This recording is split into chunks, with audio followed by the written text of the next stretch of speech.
आज हमारे पास केरल के पाला शहर से सिद्धार्थ नायर का भेजा हुआ एक पर्सनल अकाउंट है। ये उनके और उनके परिवार के साथ हुए एक ऐसे अनुभव के बारे में है जिसे भुलाना शायद मुश्किल है। इससे पहले कि हम इस पर चर्चा करें, हम चाहते हैं कि आप इस अनुभव को उन्हीं के शब्दों में महसूस करें। ये एक लेटर है जो उन्होंने हमारे साथ शेयर किया है। डर हमेशा आवाज से शुरू नहीं होता, न फुटस्टेप्स न शैडोज। कभी कभी डर सिर्फ एक फीलिंग होता है, एक सर्टेनिटी। जैसे आप जानते हो कि कोई आपके घर में है, चाहे आप अभी उसे प्रूव ना कर पाओ। उस रात मैंने उसे देखा। सफेद कपड़ों में एक औरत मेरी बेटी के रूम की तरफ जा रही थी। उसने मेरी तरफ नहीं देखा और एक सेकंड के लिए भी वो रुकी नहीं। उस रात के बाद घर शांत नहीं हुआ, बस इंतजार करने लगा। कभी हल्की विस्पर्स, कभी वॉल्स पर टैपिंग, कभी रात के बीच मेरी बेटी के रूम से रोने की आवाज। फिर एक दिन बेडरूम का डोर जोर से बंद हो गया। मैंने हैंडल पकड़ा, डोर खुल ही नहीं रहा था। और फिर हैंडल घूमने लगा, मेरी तरफ नहीं, मेरे खिलाफ। अचानक डोर जोर से खुल गया। मेरी बेटी कमरे के कोने में सिमटी हुई थी। वो पॉइंट कर रही थी और चीख कर बोली। उसने मुझे हर्ट करने की कोशिश की। हम उसी दिन घर छोड़कर निकल गए, लेकिन घर छोड़ना एंड नहीं था। वो औरत आज भी कभी कभी दिख जाती है, हमेशा देखते हुए, हमेशा चुप। अब मुझे नहीं लगता कि वो उस घर से जुड़ी थी। मुझे लगता है घर बस पहली जगह थी जहां उसने हमें पाया। ओके, तो ये था सिद्धार्थ नायर का लेटर। इसे पढ़ने के बाद मतलब थोड़ी देर के लिए एक अजीब सी खामोशी हो जाती है। हाँ। इसकी जो आखिरी लाइन है, घर बस पहली जगह थी जहां उसने हमें पाया, वो सबसे ज्यादा परेशान करती है। बिल्कुल, वो लाइन ही सब कुछ बदल देती है ना? क्योंकि ये एक आम, आप कह सकते हैं, एक हॉन्टेड हाउस की कहानी को एक पर्सनल कर्स में बदल देती है। सही। आम कहानियों में क्या होता है, आप जगह बदल के उस चीज से पीछा छुड़ा सकते हैं। हाँ। पर यहाँ जगह बदलने से कुछ नहीं हुआ। प्रॉब्लम जगह में थी ही नहीं, वो उनके साथ जुड़ गई है। तो चलिए इस लेटर को थोड़ा अनपैक करते हैं। आज की इस चर्चा में हम इस कहानी के 3 खास पहलुओं को समझने की कोशिश करेंगे।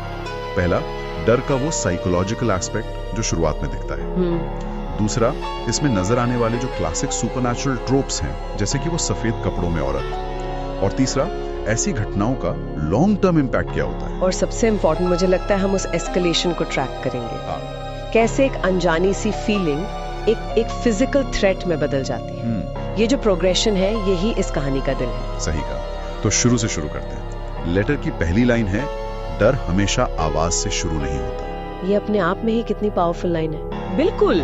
अक्सर हॉरर स्टोरीज में हमें जंप स्केयर्स या अजीब आवाजों से डराया जाता है, पर यहाँ डर एक सर्टेनिटी से शुरू हो रहा है। हाँ। ये एहसास कि कोई है, भले ही कोई सबूत ना हो। ये एक बहुत ही प्राइमल फियर है। इसे साइकोलॉजी में अनसीन इंट्रूडर का कॉन्सेप्ट कहते हैं। मतलब हमारे दिमाग में ये बात बहुत गहरी बैठी हुई है कि हमारा घर हमारा सेफ स्पेस है। राइट। और जब उस सेफ स्पेस में किसी अनजाने के होने का सिर्फ एहसास भी होता है, तो हमारा सर्वाइवल इंस्टिंक्ट किक इन कर जाता है। सिद्धार्थ यहाँ उसी फीलिंग की बात कर रहे हैं। वो प्रूव नहीं कर सकते, पर उन्हें पता है, और ये पता होना किसी आवाज से ज्यादा डरावना है। बिल्कुल, क्योंकि आवाज को आप कोई कारण दे सकते हो, शायद पड़ोसी है या हवा चल रही है, कोई लॉजिकल एक्सप्लेनेशन। हाँ, लेकिन इस फीलिंग का कोई लॉजिकल एक्सप्लेनेशन नहीं होता। और फिर वो पहली बार उस औरत को देखते हैं, सफेद कपड़ों में एक औरत। ये एक बहुत ही जानी मानी इमेज है ना, व्हाइट लेडी का आर्कीटाइप। बिल्कुल। इसका कोई कल्चरल सिग्निफिकेंस है, खासकर इंडियन फोकलोर में? बहुत ज्यादा। वुमेन इन व्हाइट, या जिसे हम चुड़ैल भी कहते हैं, इसका कॉन्सेप्ट दुनिया भर के फोकलोर में मिलता है, और भारत में तो इसके बहुत से वेरिएशंस हैं। अक्सर इस इमेज को किसी ट्रेजेडी या इनजस्टिस से जोड़ा जाता है। मतलब ऐसी कहानियों में वो एक आत्मा होती है जिसे या तो धोखा मिला या जिसके साथ कुछ बहुत बुरा हुआ, और वो इंसाफ या बदला ढूंढ रही होती है। एग्जैक्टली। तो उसका सफेद कपड़ों में होना क्या सिंबलाइज करता है? देखिए, सफेद रंग के कई मतलब हो सकते हैं। एक तरफ ये मासूमियत, इनोसेंस का रंग है, और दूसरी तरफ भारत में ये मातम का भी रंग है। तो ये इमेज एक ही वक्त में वल्नरेबिलिटी और लॉस दोनों को रिप्रेजेंट करती है। अच्छा। इसीलिए ये इतनी पावरफुल है। जब सिद्धार्थ उसे देखते हैं तो वो सिर्फ एक भूत नहीं देखते, वो एक पूरी अनकही कहानी का सिंबल देखते हैं। लेटर में एक और चीज है जो अजीब है।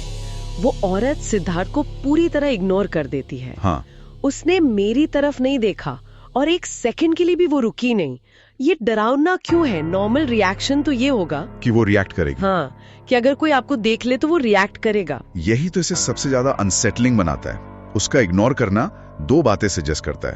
पहली कि वो इंसानी दुनिया के रूल से बंदी नहीं है, वो अपनी ही एक रियलिटी में है। और दूसरी और ज्यादा डरावनी बात कि सिद्धार्थ उसके लिए इम्पोर्टेंट ही नहीं है। उसका टारगेट कोई और है। हाँ, उसकी बेटी। सिद्धार्थ का वहां होना या न होना उसके लिए मायने ही नहीं रखता। तो ये पावर डायनामिक कोई बदल देता है। बिल्कुल, सिद्धार्थ एक हेल्पलेस ऑब्जर्वर बन जाते हैं बस। इसके बाद कहानी का दूसरा फेज शुरू होता है, एस्केलेशन।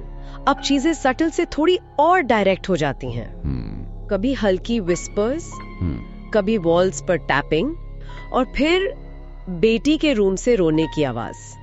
ये क्लासिक हॉन्टिंग साइंस है। यस, इसे पैरानॉर्मल स्टडीज में पोल्टरगाइस्ट एक्टिविटी का अर्ली स्टेज कहा जा सकता है, जहां जो प्रेजेंस है वो खुद को फिजिकल तरीके से मैनिफेस्ट करना शुरू करती है। ओके। विस्पर्स, टैपिंग, ये सब एक तरह से अटेंशन सीकिंग बिहेवियर है। वो एंटिटी बता रही है कि मैं यहाँ हूँ। और बेटी के कमरे से रोने की आवाज, वो इसमें एक इमोशनल लेयर ऐड करता है। क्या वो बेटी रो रही है या कोई और?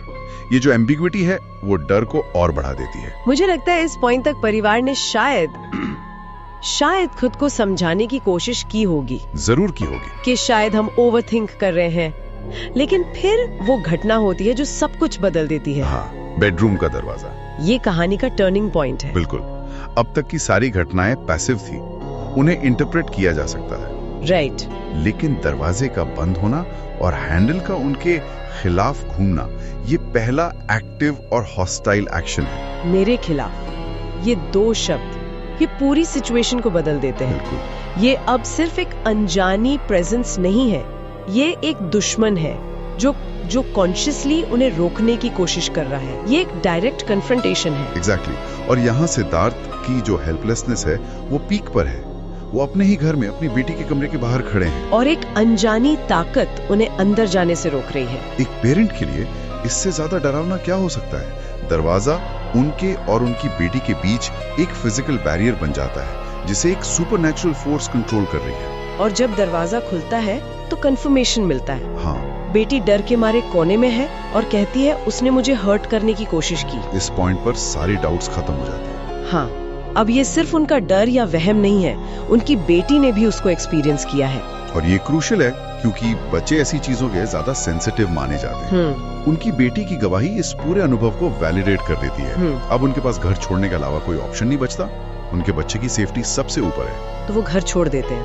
और यहाँ पे 99% हॉरर स्टोरीज खत्म हो जाती हैं, है ना? हाँ, फैमिली सेफ, द एंड। लेकिन यहाँ से कहानी का आखिरी और शायद सबसे चिलिंग पार्ट शुरू होता है। लेकिन घर छोड़ना एंड नहीं था। ये लाइन ये पूरी कहानी को हॉन्टोलॉजी के एक अलग ही लेवल पे ले जाती है। कैसे? हम अक्सर सोचते हैं कि भूत या आत्माएं जगहों से जुड़ी होती हैं, पुराने घर, कब्रिस्तान या जहां उनकी मौत हुई हो।